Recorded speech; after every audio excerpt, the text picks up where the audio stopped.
Our first order of business is approval of the minutes. Mr. Chairman, I make a motion to approve the minutes as written. I'll second. All in favor? Aye. Aye. Motion carries unanimously. Our first item of business is BOA 20.07 for 900 Creek Drive. We'll have our staff, please make a presentation for us.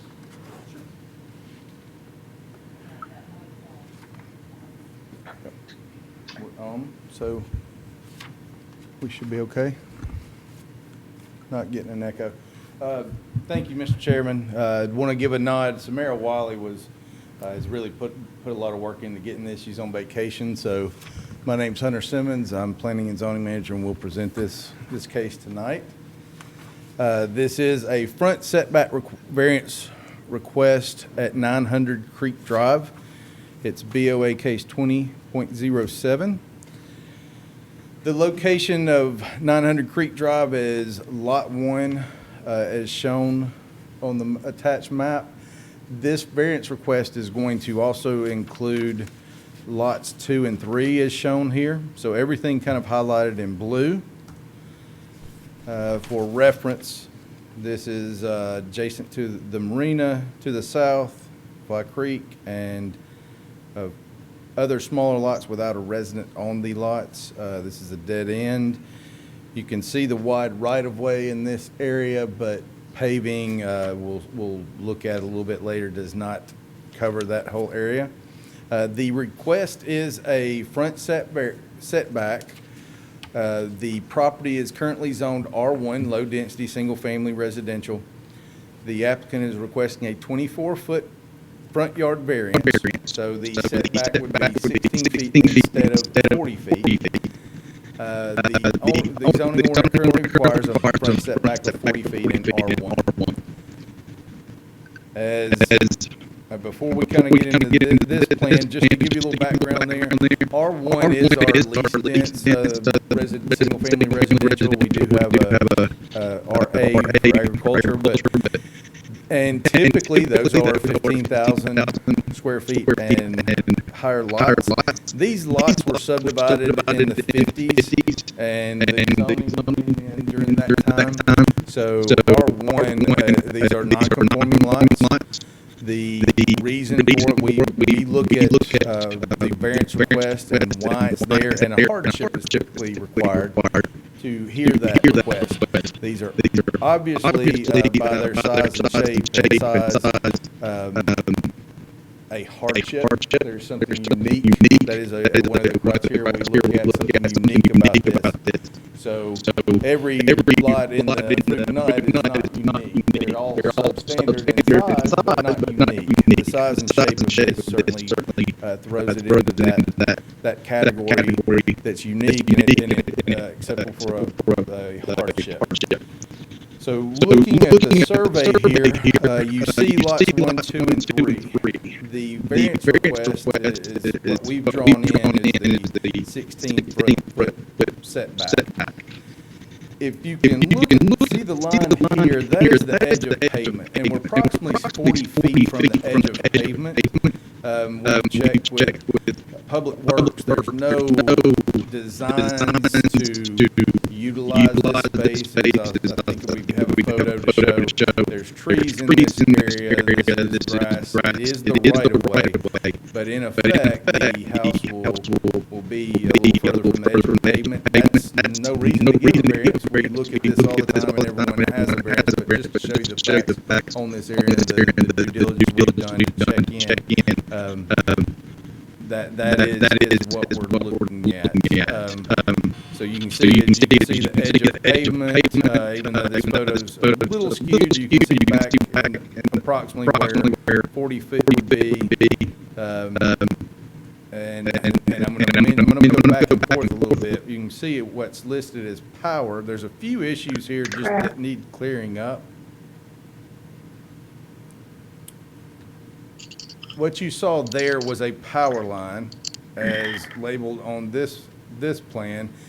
And approximately 35 feet under the ground, there is a power line that the city, about 12 years ago, dug under the ground and under the creek, and it comes out on the other side of the creek, is daylighted, and utilizes the pole to feed the neighborhood across the creek. And one of the concerns that we had, and you'll see some of the conditions mention this, was building over that power line. And what options are there for resolving this? And I've had many conversations with our electric department. The applicant, Mr. McCool, has come in and spoken and been willing to pretty much do anything as requested. And where we've landed on that, an easement is not necessarily required, because if something happens to that line, it doesn't make sense to dig down to it and fix as deep as it is. The solution there is boring a new line. So if we need access to that, we'll get an easement at that time. We hope we don't for a very long time.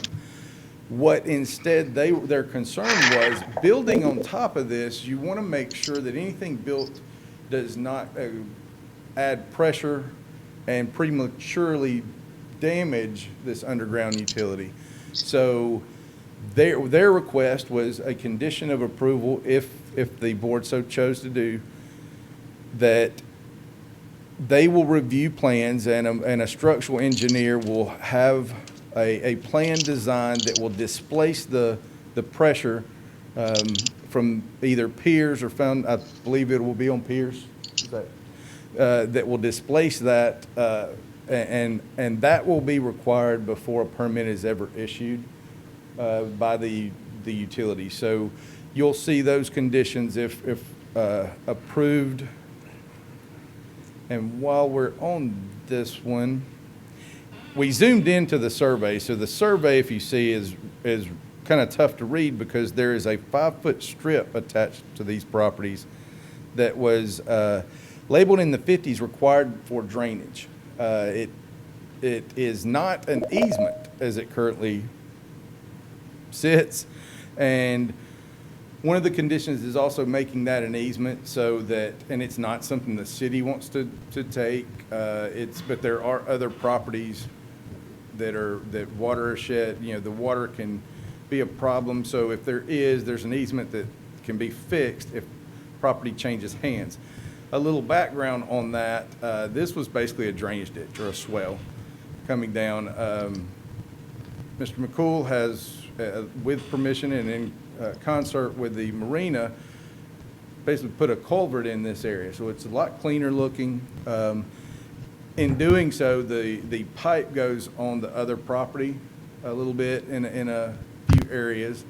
The neighbors were known this and are willing to provide an easement to this, and the language has already been drawn up. The work's been done, but you'll see that condition on the, if a variance is granted, you'll see that condition of approval as well. So the work's been done, just has to get recorded, and we'll make sure that language fits with the intents of the city. So, and that will be located, it's actually a 10-foot easement that I think they're willing to grant. I don't know if we need that 10 feet, but that's what we landed to make sure.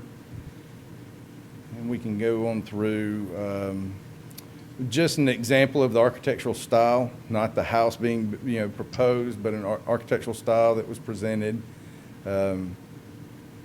We'll kind of look at this, make sure the property's configured, the hardship reasons. I think we covered this, and I should have just read it out, but on the plat and the conditions, we'll address the things we're concerned with. The only other one, and I'll go back to the map, it's easier to see this as we're looking at the map. On Lot 3, there is currently an existing building, and the applicant does not want to leave the building, and we don't want the building to stay either. So one condition is that building is removed before a building permit is issued. So a single-family resident is the intent to be built, not a bunch of smaller buildings. There is also a pier. After a lot of review on this did not get permitted. We don't permit structures over waters of the state. So that one we're not addressing. I think an early staff report that we looked at, the meeting was canceled. You might see that. So the only existing building will be removed. And I'm going to read these just to make sure we have, if a variance is granted, there's 365 days to get these recorded. And because we typically have a action taken or minutes provided that gets recorded with a judge of probate, there will be a requirement to replat lots 1, 2, and 3 into a new lot 1A. And that will require a replat. So some of the notes that we're requiring will go on that plat. And our recommendation is to grant the approval of a front yard variance to allow a 16 front yard setback subject to the following conditions. As I said, lots 1, 2, and 3 will be replatted into one lot. Location of the underground utility shall be shown on the recorded plat, which you saw a draft of. It's ready to be recorded with our signature. A 5-foot drainage easement shall be included on the above-mentioned plat along the southern boundary. A recorded 10-foot easement granted to the applicant and lying south of the 5-foot drainage easement shall be recorded with a judge of probate. We will review the final language prior to that filing. Coordination with the City of Fairhope Utilities Department, Electric Department specifically, prior to the issuance of building permits, and related to that, placement of the notes on the subdivision plat stating that a dwelling will be constructed on existing underground utilities. Any future structure must comply with the Fairhope Public Utilities regulations. And finally, the condition that the existing structure on Lot 3 will be removed prior to issuance of a building permit for new construction. That's it, and I'll leave the map up if there's any comments or questions or site plan. What's the staff recommend? Approval with those 7 conditions. I have one other question. Didn't we review this particular area for another variance earlier in the year?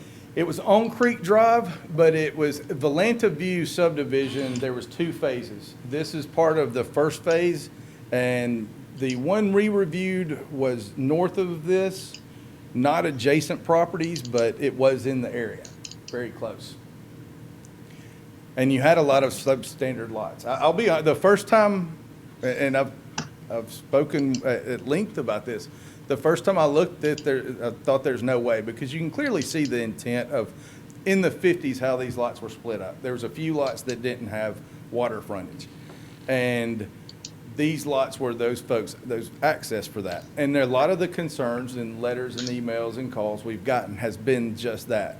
We've vetted that going back at deeds written in the 1890s that they were never clear on that instrument. So as early as the 60s, some of these lots were sold off separate from those interior lots.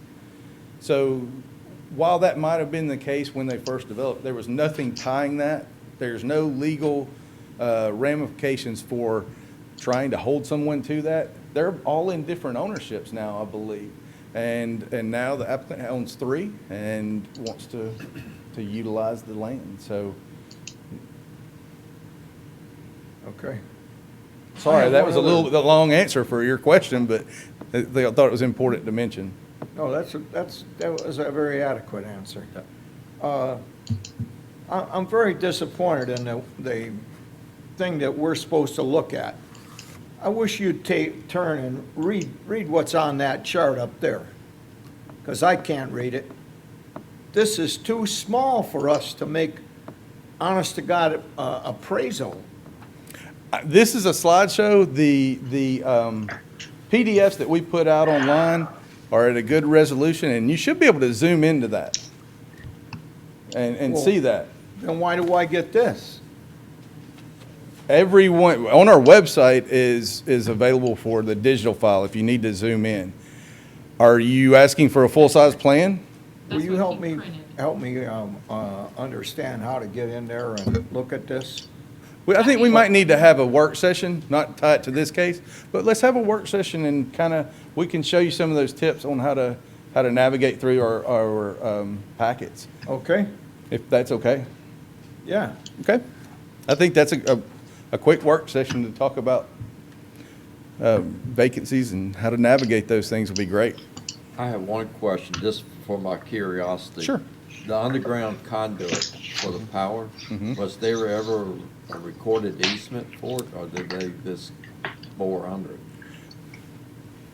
There is not a recorded easement. Okay. I have just one more question, too. Yes, sir. You say that the plumbing, I guess, to the sewer system is shared between two property owners? Right now, as far as I know, Lot 3 has a connection to the sewer. Who? The little structure that's currently existing on Lot 3, Okay, that's the one to the left, to the right, on my paper. yeah, if you're looking at the page, it's to the north, it's the northernmost lot of the 3. Okay. Is that the only connection to sewer anywhere? It is, but we will not be utilizing that at all. That will not be utilized. That was some old stuff that's in there. We bought the property. We haven't used it. We're not gonna use it. It's all going away. Yeah. Ours will all be new. Yeah. We're not using that at all. And any variance you give is for the front setback.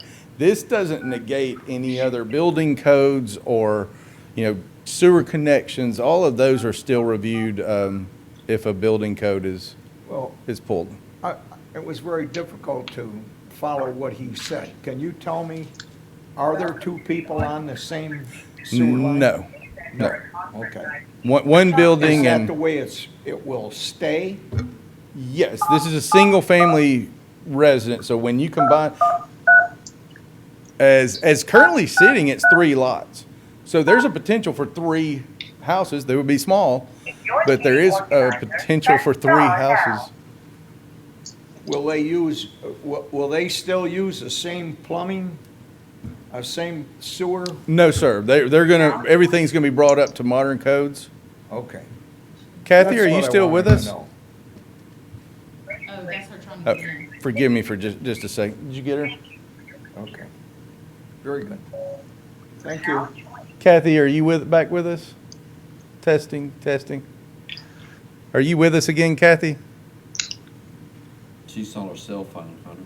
I can hear her now. Can you hear us, Kathy? I just got it back. Okay. I got you now. Did you have any questions? No, I got it thoroughly. I'm fine with it. Okay. Didn't she say? She said, I'm fine with it. I couldn't hear it. At this time, we'll ask the applicant if he would like to make a presentation. You'll state your name for the record, please. My name is J.J. McCool, and I'm the property owner. This is my wife, Susan. And first of all, Hunter and Samara and the whole city, I work with the city quite often on wildlife solutions, but Hunter and Samara have been excellent. Basically, I went to them with this idea and what I had, and they showed me what I needed to do. And I ended up acquiring the other lot, Lot 3. We acquired that. He said I would need that. And so we minimized the footprint as small as we could to fit there and meet all of the requirements for the setbacks except for the front. And so I come to you now wanting to get the front setback. And again, just to kind of reemphasize, I'll have the 40-foot from the edge of pavement, but I will be utilizing that 24-foot of green space. That's basically some large slash pine and some sweet gums there, which will, of course, always will remain. And so that's the only thing we need. As far as the sewer, there's no sewer there that's active or anything, and nothing will be utilized there. It'll all be brand new. I've been very open and talked to my neighbors. I have great neighbors. I have a regular relationship with the marina and also my adjacent neighbors. You probably see I have letters from both immediate adjacent neighbors and then also my closest neighbor that has a dwelling, Mr. Shaw. He also was coming tonight to speak in my behalf but couldn't, so he wrote a letter that he's for it. And I'll be glad to answer any questions. Again, we want to do something that's going to very much enhance the waterfront. I'm a biologist, so we're using native landscaping. We want to enhance the neighborhood. We want it to look good, but we have no problems with any of the recommendations or requirements that Hunter's given us to meet, and we'll meet all of them. Thank you very much. Yes, sir. Thank you, Joe. Sounds very good. At this time, I'd like to open the meeting to the public. Is there anybody from the public that would like to speak for or against it? Okay. Yes, you'll come up and please state your name for us. I will. I'm Carol Gordon. I live at 462 Satsuma Sorry, Street. could you speak up? I am Carol Gordon. I live at 462 Satsuma Street, and I'm the owner of lot number 5. There are just really a few points here, and it's all positive.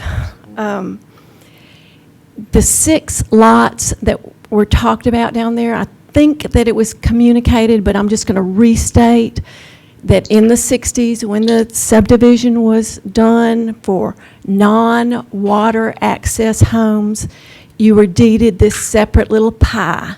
And this was so you could keep your boat there. And over time, those have been sold separately. We had a residence that currently Mr. Shaw owns. And then we had the little pie slice to the left of it. But the difficulty is that you're seeing one of the last few open water spaces on Fly Creek disappear with a home on stilts. And that's just the way it is. That's progress, and I get it. And I think it is very creative of Mr. McCool and his wife to have parceled this, because many have tried, but he has succeeded. So that's the rub, if you will, with the community. But everybody seems to have worked through it, including myself. It's just too bad. But I do want to say a couple of things. The structure, and I'm so delighted to hear the McCools say that they're not going to use that sewer system that was established on lot number 3 because it was an illegal tap done in the late 90s, and there was no permit for that building, and it was certainly illegal for them to tap into the sewer system. So I think you should make that a condition. I know it's a lot of conditions on here already, and as we've already figured out just by the pie shapes and them not being able to remain as waterfront, over time things erode if you don't put it in writing. So I would encourage you to do that. The power line, which is a real issue that could create liability for the city, but I just want to make sure that you all realize that that power line services Seacliff Drive, all of Seacliff Drive. So it's an important piece of our infrastructure. And lastly, I just want to say, this has been a long, protracted process that started in June, and it has felt very messy, and at times it didn't feel like people were playing fair, and I think I was wrong about that. But I think that you should commend your staff, your applicant, everybody for just sitting down, figuring it out, and getting through it and getting it right. So I applaud what you do. It's thankless, and I'm glad that you're here and that we have this process and that we've worked through it. That's it. Thank you. Thank you. Is there anyone else from the public that would like to speak for or against it? And I would like to make a note, we do have some letters in our file from some of the other neighbors. There was a Kevin Shaw that was in favor of it. Emily, was there any other letters that we had? Yes, sir. We have one from the Creekside Development, which is the adjacent property to the south.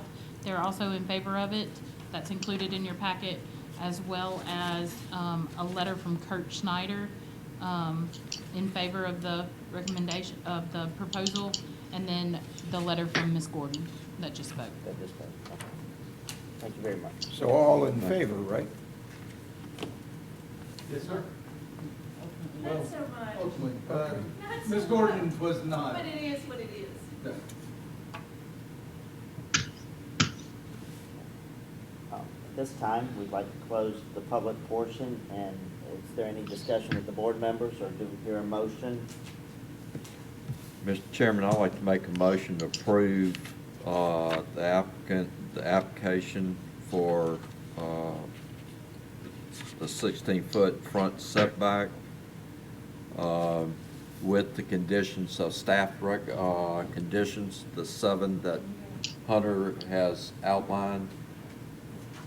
And that's it. Make that rec. Do I have a second? I'll second. Okay. All in favor, we'll take a roll call vote, please. Mr. Schneider? In favor. Mr. Vera?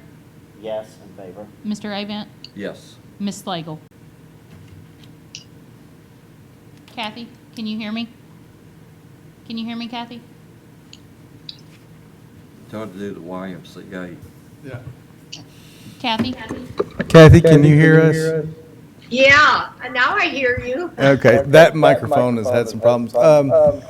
There is a motion to approve with staff recommendations, and we're having a roll call vote. Would you like to approve or recommend denial, or deny? I would approve. Okay. Motion carries unanimously. Thank you, Kathy. Thank you. Is there any old or new business before we adjourn? No, sir, not at this time, and we do not have a case for next month, so right now, we won't see you next month. I would like to, just one more time, encourage, we do have a couple of applications that we'll be submitting to council. If there's anyone else that you know of that would like to serve on the board, please get applications in. Do we have a deadline for that? I have to get, if you can have it by Wednesday of next week, I believe that date is 26th. Okay. And Kathy, I hope, I'm going to step back up here, just in case you didn't hear. If you have anyone to fill our, that you would recommend to fill our vacancies, please have them fill out an application on our website, or let me know and we'll get them, or me or Emily, or we'll get them an application. What's the approval process for this person? They are appointed by the city council. So that we have 2 vacancies. We will let the council know and give them the pool of applicants, the resumes, and they will choose from those. There's a written resume for them, Dick. Okay. I just wondered what it was, because when I was appointed, the mayor appointed me. Mayor Kent. Well, the mayor can recommend, but the city council approves. Right. Well, Yep. okay. All right. Okay. No other business? Have a motion to adjourn? I make a motion to adjourn. Second. All in favor? Aye. Aye. All right. Thank y'all. Thank you, Kathy. Appreciate you joining. We're Bye, Kathy. gonna close out now. Good work, Hunter. Thank y'all. Thank you all very much. Good luck with that project.